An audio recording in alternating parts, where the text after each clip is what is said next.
بد کیا ہے؟ اکثر لوگ کہتے ہیں کہ نظر لگ گئی ہے، تو کیا یہ نظر لگ بھی سکتی ہے یا نہیں؟ آیا شریعت میں اس کا کوئی ثبوت ہے بھی یا نہیں ہے؟ دیکھو، تین طرح کے طبقات ہیں لوگوں میں، تین طرح کے طبقات ہیں۔ ایک وہ طبقہ ہے کہ جو کہتا ہے کہ نظر ہی لگی ہے، اگر طبیعت خراب ہے تو کہتا ہے نظر لگی ہے، اگر کاروبار میں کوئی رکاوٹ ہے تو کہتا ہے نظر لگی ہے، اگر کپڑوں میں کوئی خرابی ہو گئی، کہیں سے پھٹ گیا تو کہتا ہے کہ نظر لگی ہے، اگر کوئی اور معاملہ پیش آ گیا تو کہتا ہے کہ نظر لگ گئی ہے، اگر کہیں جانے میں کوئی رکاوٹ آ گئی تو کہتا ہے کہ نظر لگ گئی ہے، اگر کوئی سودا ہوتے ہوتے کینسل ہو گیا کہتا ہے کہ نظر لگ گئی۔ ایک طبقہ یہ ہے کہ اسے ہر کام میں نظر بد نظر آتی کہ نظر لگی۔ ایک طبقہ وہ ہے کہ جو اس پر ایمان رکھتا ہے، اس پر یقین رکھتا ہے کہ ہاں نظر بد لگتی ہے، نظر بد بھی کوئی چیز ہے، ممکن ہے میرا جو کپڑا پھٹا ہے نظر بد کی وجہ سے پھٹ گیا، ممکن ہے میں جو بیمار ہوا ہوں مجھے نظر بد کی وجہ سے بیماری لاحق ہوئی ہو، اور ممکن ہے کہ میرا جو کاروبار چلتا ہوا تھا یہ رک گیا ہے تو نظر بد کی وجہ سے رکا ہے۔ یہ دوسرا طبقہ ہے۔ ایک طبقہ وہ ہے جو کہتا ہے کہ نظر کچھ ہوتی ہی نہیں ہے، کوئی نظر کی کوئی بات ہی نہیں ہے، اگر میرا کپڑا پھٹا ہے تو گل گیا تو اس لیے پھٹ گیا، یا فلاں جگہ اٹک کے پھنس گیا وہاں پر، وہاں اٹک گیا اس کی وجہ سے پھٹ گیا،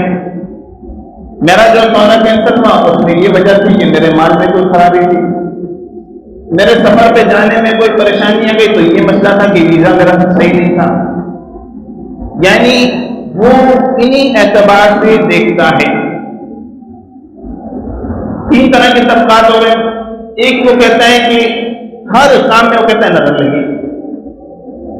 اس وقت چونکہ ہم نظر پہ بات کر رہے ہیں اسی لیے نظر پہ بات ہوگی، ورنہ ایک بڑا طبقہ ایسا بھی ہے کہ کوئی بھی مسئلہ ہوتا ہے وہ کہتا ہے کسی نے جادو کر دیا، لیکن یہ موضوع زیر بحث ابھی نہیں، ابھی زیر بحث مسئلہ نظر کا ہے کہ ایک طبقہ یہ کہتا ہے کہ ہر کام میں نظر لگی ہے، ایک طبقہ کہتا ہے کہ ممکن ہے نظر لگی ہو سکتا ہے یہ نظر بد کی وجہ سے ایسا مسئلہ ہوا، اور ایک طبقہ مانتا ہی نہیں کہ نظر بد ہوتی کیا ہے، ایسی کوئی چیز۔ اب جہاں کوئی ایسی بات ہوگی کہ مختلف لوگوں کی مختلف رائے ہیں تو ہم شریعت کی طرف رجوع کریں گے، علماء کی طرف رجوع کریں گے، مفتیان کرام کی طرف رجوع کریں گے کہ در حقیقت مسئلہ کیا ہے، حقیقت کیا ہے، یہ نظر بد کے بارے میں شریعت کیا کہتی ہے، شریعت کیا کہتی ہے۔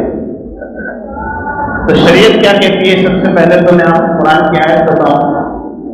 قال اللہ تبارک و تعالی فی القرآن المجید والفرقان الحمید اعوذ باللہ من الشیطان الرجیم بسم اللہ الرحمن الرحیم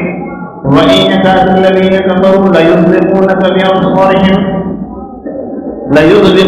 بِأَبْصَارِهِمْ لَمَّا سَمِعُوا الذِّكْرَ وَيَقُولُونَ إِنَّهُ لَمَجْنُونٌ وَمَا هُوَ إِلَّا ذِكْرٌ لِلْعَالَمِينَ۔ یہ قرآن کیا ہے؟ اسی طرح سے ہم احادیث مبارکہ کی طرف اگر رجوع کرتے ہیں تو وہاں ہمیں یہ حدیث ذکر کی احادیث ہیں، ان میں سے ایک حدیث یہ ملتی ہے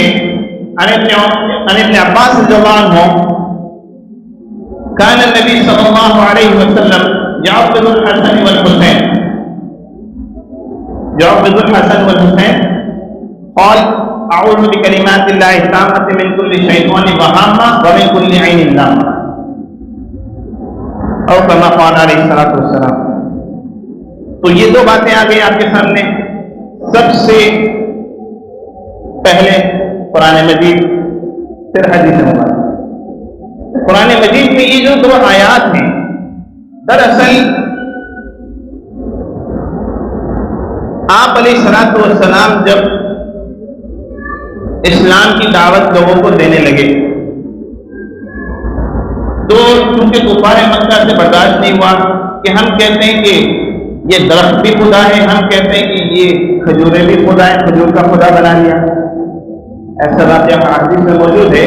کہ کھجور جمع کر کے اس کی ایک مورتی بنا دی، اس کی پوجا کرنی شروع کر دی۔ صحابی رضی اللہ تعالیٰ نے جب وہ ایمان لے کر آئے تو کہنے لگے مجھے ہنسی آتی ہے۔ اس بات پہ ہنسی آتی ہے، کہنے لگے کہ میں نے اپنے ہاتھوں سے کھجور کا خدا بنایا تھا، کھجور جمع کر کے اس کو خدا کی شکل دی تھی، اس کی عبادت کرتے تھے، جب بھوک لگی تو اسی خدا کو ہم کھا گئے، اسی خدا کو کھا گئے۔ تو بہرحال کسی نہ کسی طرح سے ان کی کوشش ہوتی تھی کہ آپ علیہ السلام کو تکلیف پہنچائے۔ تو عرب میں یہ مشہور تھا کہ ایک شخص ایسا مشہور تھا جو نظر بد لگانے میں ماہر تھا، اور وہ کسی جانور کو یا کسی انسان کو نظر بد لگاتا تھا وہ ہلاک ہوتا تھا۔ تو کفار مکہ نے ایسے شخص اس شخص کو تیار کیا کہ وہ آپ علیہ السلام کو نظر بد لگائے، اور ایسا ہوا کہ آپ علیہ السلام کے سامنے اس شخص کو لایا گیا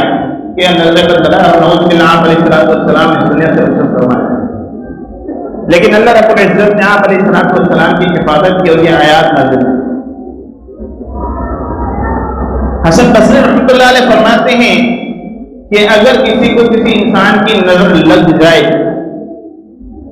اگر کسی انسان کی نظر لگ جائے تو وہ یہ آیات پڑھ کر دم کرے، وہ یہ آیات پڑھے، وہیں کا الذین والی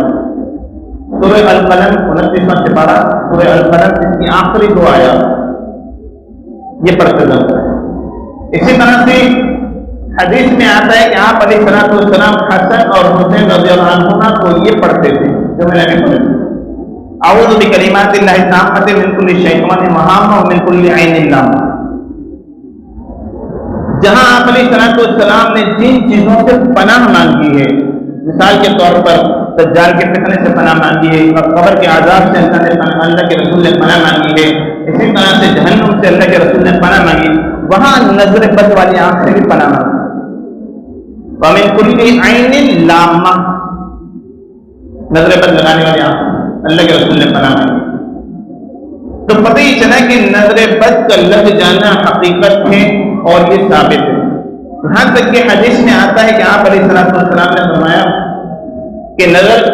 اونٹ کو ہنڈیا تک اور انسان کو قبر تک پہنچا دیتی ہے، یعنی اونٹ کی ایسی حالت ہوتی ہے کہ اسے ذبح کرنا پڑتا ہے اور وہ پھر پکانے کے لیے ہنڈیا تک پہنچ جاتا ہے، اور انسان کی ایسی حالت ہوتی ہے کہ وہ قبر تک پہنچ جاتا ہے۔ تو نہ تو یہ کوئی سراسر انکار کر سکتا ہے اس کا، یہ حقیقت ہے 100% بات، اور نہ ایسا بھی نہیں ہے کہ ہر کام میں نظر لگ جائے، پانی کا گلاس بھی گر جائے تو کہیں نظر لگ جائے، ایسا نہیں۔ تو بہرحال یہ نظر بد سے ہمیں اللہ سے پناہ مانگنی چاہیے کہ اللہ ہمیں ان چیزوں سے ہمارے حفاظت فرما، اور اپنے اولاد پر اپنے بچوں پر اس کا دم بھی کرنا چاہیے۔ دونوں چیزیں دم کی جا سکتی ہے، یہ قرآنی آیات بھی اور یہ حدیث مبارکہ کی دعا بھی۔ قرآنی آیت وَيَقَادُ الَّذِينَ والی 2 آیات، اور اسی طرح حدیث مبارکہ کی دعا اعوذ بکلمات اللہ التامۃ من کل شیطان وہامہ ومن کل عین لامہ۔